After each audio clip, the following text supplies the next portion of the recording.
കർത്താവായ യേശുക്രിസ്തുവിൻ്റെ നിസ്തുലമായ നാമത്തിൽ നിങ്ങൾക്ക് ഓരോരുത്തർക്കും എൻ്റെ എളിയ സ്നേഹവന്ദനം. കർത്താവിന് സ്തോത്രം. ദൈവനാമം മഹത്വപ്പെടട്ടെ. നമുക്ക് വളരെ സന്തോഷത്തോടെയും സമാധാനത്തോടെയും ഇന്ന് തിരുവനന്തപുരത്തിന് മുമ്പാകെ ഇരിക്കുക. ഒരുപക്ഷെ നിങ്ങളിൽ ചിലർ ഒട്ടും സമാധാനമില്ലാതെ സന്തോഷമില്ലാതെ അനേക പ്രശ്നങ്ങളിൽ വലഞ്ഞ് നിങ്ങളുടെ പ്രശ്നങ്ങൾക്ക് പരിഹാരം കാണാതെ വലഞ്ഞിരിക്കുകയാണോ? ഈ തിരുവചനം നിങ്ങൾ പ്രാർത്ഥനയോടെ എളിമയോടെ ദൈവമേ എന്നോട് സംസാരിക്കണമേ എന്നുള്ളതായ ആ ദാഹത്തോടെ ഇരിക്കൂ. കർത്താവ് നിങ്ങളെ അനുഗ്രഹിക്കും. നമുക്ക് വായിക്കാം യെശയ്യാ പ്രവാചകൻ്റെ പുസ്തകം 35-ാം അധ്യായം 1-ാമത്തെ വാക്യം. മരുഭൂമിയും വരണ്ട നിലവും ആനന്ദിക്കും, നിർജ്ജന പ്രദേശം ഉല്ലസിച്ച് പനിനീർ പുഷ്പം പോലെ പൂക്കും. ഒരു സാധ്യതയുമില്ലാത്ത രംഗത്ത് വലിയ സാധ്യതകൾ ഉണ്ട് എന്നാണ് ഈ ദൈവത്തിൻ്റെ വചനത്തിലൂടെ ദൈവം അരുളി ചെയ്യുന്നത്. സാധ്യതകൾ കുറവാണ്. മരുഭൂമി, വരണ്ട നിലം. മരുഭൂമിയിൽ എന്ന് പറഞ്ഞാൽ നമുക്കറിയാം മണലാരണ്യം, മണൽക്കാടെന്നെല്ലാം പറയാം. ചുട്ടുപഴുത്ത മണൽത്തരികൾ, സൂര്യൻ്റെ ചൂടേറ്റ് ചുട്ടുപഴുത്ത് കിടക്കുന്ന ഒരു വെള്ളത്തിൻ്റെ കിനിവ് പോലുമില്ലാത്ത സ്ഥലം. മാത്രമല്ല അവിടെ നിന്നെല്ലാം ഉഷ്ണക്കാറ്റ് വരുമ്പോൾ ഈ ചുട്ടുപഴുത്ത മണൽത്തരിയിൽ നിന്നും ഉണ്ടാകുന്ന പൊടിപടലങ്ങൾ അത് വീശിയടിച്ച് മനുഷ്യനെ പ്രയാസപ്പെടുത്തും. ഒന്നും അവിടെ ഉണ്ടാകുകയില്ല, സാധ്യതയില്ല. വെറുതെ പൊട്ടിമുളച്ചൊന്നും ഉണ്ടാകുകയില്ല.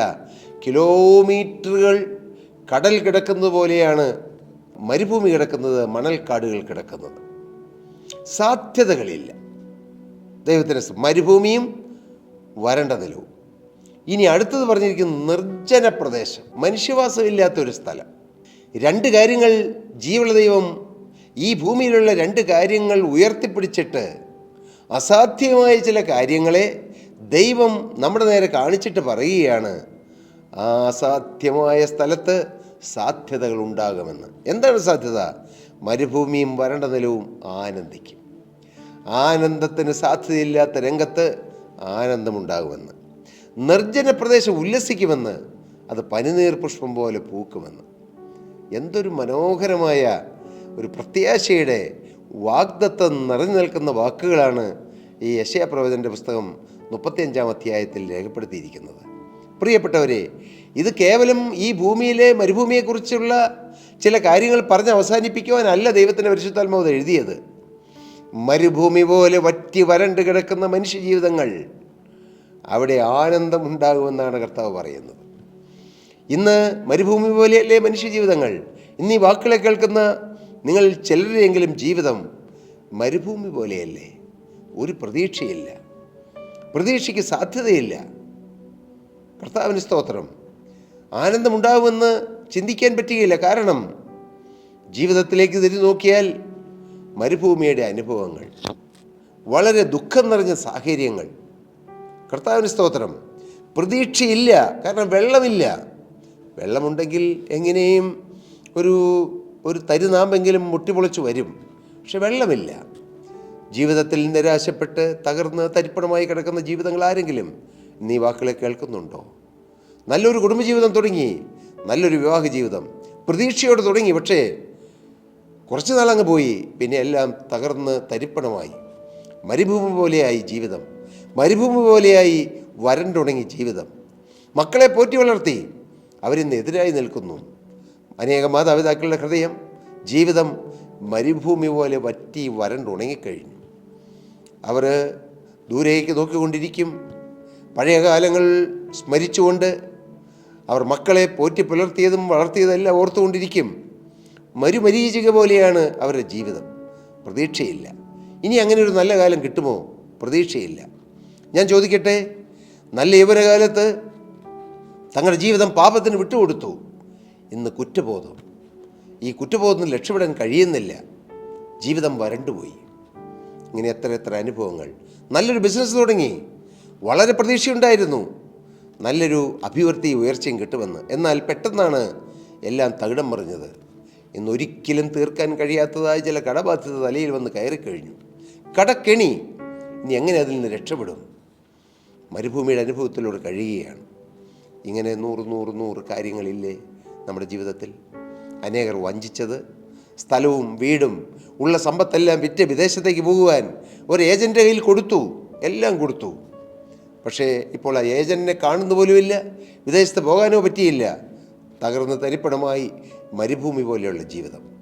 എൻ്റെ പ്രിയരെ, ഞാനിങ്ങനെ പറഞ്ഞാൽ ഒരുപാട് പറയാനുണ്ട്. പക്ഷേ ഞാനത് നിർത്തിയിട്ട് നിങ്ങളോട് പറയട്ടെ, നിങ്ങളുടെ ജീവിതം മരുഭൂമി പോലെയുള്ളതായ വരൾച്ചയിലൂടെ കടന്നു പോവുകയാണെങ്കിൽ, കർത്താവായ യേശു ക്രിസ്തുവിൻ്റെ വചനം പറയുന്നു, മരുഭൂമിയും വരണ്ട നിലവും ആനന്ദിക്കും. എങ്ങനെ? മരുഭൂമി പോലെയുള്ള നമ്മുടെ ജീവിതത്തിലേക്ക് നീരുറവാകുന്ന ക്രിസ്തു വരുമ്പോൾ. ഹല്ലേലൂയ, കർത്താവിന് സ്തോത്രം. ക്രിസ്തു വരുമ്പോൾ അവിടെ ആനന്ദ നദി പൊട്ടിപ്പുറപ്പെടും. ഉൽപ്പത്തി പുസ്തകത്തിൽ ഒരു വാക്യമുണ്ട്, തോട്ടം നനപ്പാൻ ഒരു നദി പുറപ്പെട്ടു. അത് 4 ശാഖകളായി പീശോൻ, ഗീഹോൻ, ഹിദ്ദേക്കൽ, ഫ്രാത്ത് എന്ന 4 നദികളായി ഒഴുകി തോട്ടത്തെ നനച്ചു എന്ന്. അതുപോലെ വരണ്ടുണങ്ങിയ നമ്മുടെ മനുഷ്യ ജീവിതമാകുന്ന തോട്ടങ്ങളെ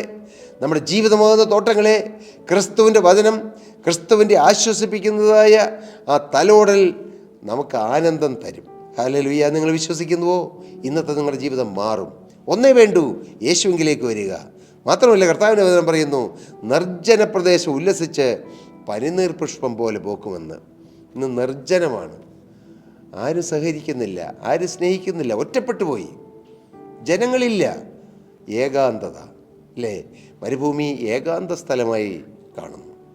ഏകാന്തത, ഒന്നുമില്ലാത്ത അവസ്ഥ, ആരുമില്ല, ഒന്ന് സങ്കടം പറയാൻ ആരുമില്ല, ഒന്ന് വേദന പറയാൻ ആരുമില്ല, ഹൃദയത്തിലെ ഭാരങ്ങളൊന്ന് ഷെയർ ചെയ്യാൻ ആരുമില്ല. ഞാൻ പറയട്ടെ, ഇന്ന് അനേക മനുഷ്യർ അവരുടെ ജീവിതത്തിലുള്ള സങ്കടങ്ങളൊന്ന് ആരോടെങ്കിലും സ്നേഹിക്കുന്ന ആരോടെങ്കിലും ഒന്ന് ഷെയർ ചെയ്താൽ അവരുടെ പ്രശ്നങ്ങൾ ഒരു 80% പരിഹാരം കിട്ടും.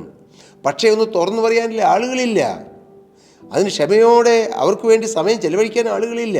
ഇന്ന് മനുഷ്യൻ തിരക്കിട്ട് ഓടുന്നു, എന്തൊക്കെയോ നേടിയെടുക്കാൻ ഓടുന്നു. ഭാര്യയ്ക്ക് തൻ്റെ ഹൃദയം തുറക്കാൻ ഭർത്താവിന് കിട്ടുന്നില്ല. കർത്താവിന് സ്തോത്രം. ഭർത്താവിന് ഭാര്യയുമായി ഒന്ന് സംസാരിക്കാനുള്ള അവസരം കിട്ടുന്നില്ല. മക്കൾക്ക് മാതാപിതാക്കൾക്കോട് ഒന്ന് ഹൃദയം തുറന്ന് സംസാരിക്കാൻ സാഹചര്യമില്ല. ഉണ്ടെങ്കിൽ പോലും അതിനുള്ളതായ ഒരു മനോഭാവം മാതാപിതാക്കൾക്കില്ല. ഇങ്ങനെ വരണ്ട് കഴിയുന്ന, ഏകാന്തതയിൽ കഴിയുന്ന അനേകായിരങ്ങൾ. എല്ലാമുണ്ട്, പുറമെ എല്ലാമുണ്ട്, പക്ഷേ ഏകാന്തത. എന്നാൽ ദൈവത്തിൻ്റെ പരിശുദ്ധാത്മാവ് പറയുന്നു, നിർജ്ജന പ്രദേശം ഉല്ലസിച്ച് പനിനീർ പുഷ്പം പോലെ പൂക്കും. എന്താണ് പൂക്കുമെന്ന് പറഞ്ഞാൽ? ഒരു ഞെട്ടിൽ നിന്നും അനേക പൂക്കൾ, ആ പൂക്കൾ പുഷ്പിക്കുന്നു, ഫലമുണ്ടാകുന്നു, അനേകം പൂക്കളുണ്ടായി അതിൻ്റെ ആ മനോഹരമായ ആ നറുമണം നമ്മുടെ ജീവിതത്തെ കുളിർപ്പിക്കുമെന്നുള്ള ആ വലിയ ദൈവീക സന്ദേശമാണ് ഇതിൽ നിന്നെല്ലാം കർത്താവ് നമുക്ക് തരുന്നത്. മരുഭൂമിയും വരണ്ടനിലവും ആനന്ദിക്കും, നിർജ്ജന പ്രദേശം ഉല്ലസിച്ച് പനിനീർ പുഷ്പം പോലെ പൂക്കും. നിങ്ങളുടെ ജീവിതം പുഷ്പിക്കണമോ? നിങ്ങളുടെ ജീവിതം പൂക്കുന്ന അനുഭവത്തിലേക്ക് നിങ്ങൾക്ക് വരണമോ? നിങ്ങളുടെ വരൾച്ചകൾ മാറണമോ? നിരാശകൾ മാറണമോ? ഇന്നത്തെ നെടുവീർപ്പുകൾ മാറണമോ? അങ്ങനെ പ്രിയപ്പെട്ട സഹോദരി, ആത്മഹത്യയെക്കുറിച്ചുള്ള ചിന്തകൾ, നിരാശ തലയിൽ കയറി മരിച്ചാൽ മതി, എന്നെ സ്നേഹിക്കാൻ ആരുമില്ല, എന്നെ കരുതാൻ ആരുമില്ല, എൻ്റെ കാര്യം അന്വേഷിക്കാൻ ആരുമില്ല, എനിക്കാരുമില്ല എന്നുള്ള ചിന്തകളെല്ലാം മാറി.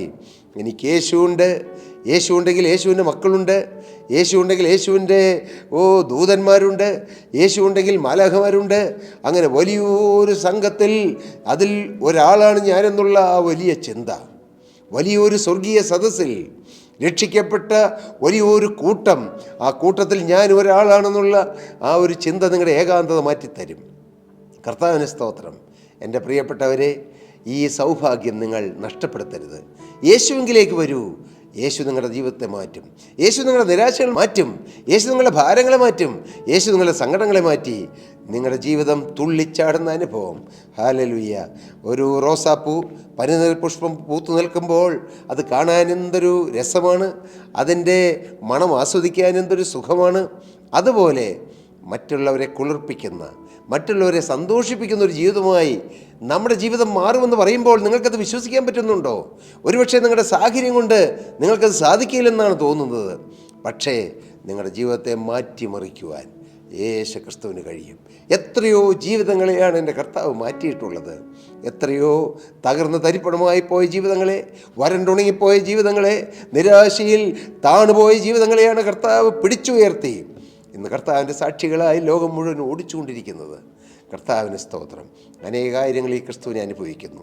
ഈ തലമുറയിൽ യേശുവിനെ അനുഭവിപ്പാൻ നിരാശയുടെ കയത്തിൽ താണുപോയ എനിക്ക്, ഒരു കാലത്ത് ബാല്യകാലത്ത് യൗവനകാലത്തും നിരാശക്കയത്തിൽ താണുപോയ എനിക്ക് യേശു എൻ്റെ അരികിലേക്ക് വന്ന് തന്നെ വെളിപ്പെടുത്തി അവൻ്റെ സ്നേഹവനിലേക്ക് പകർന്നു കഴിഞ്ഞപ്പോൾ ഇന്ന് എൻ്റെ ജീവിതം ആനന്ദമുള്ളതാണ്.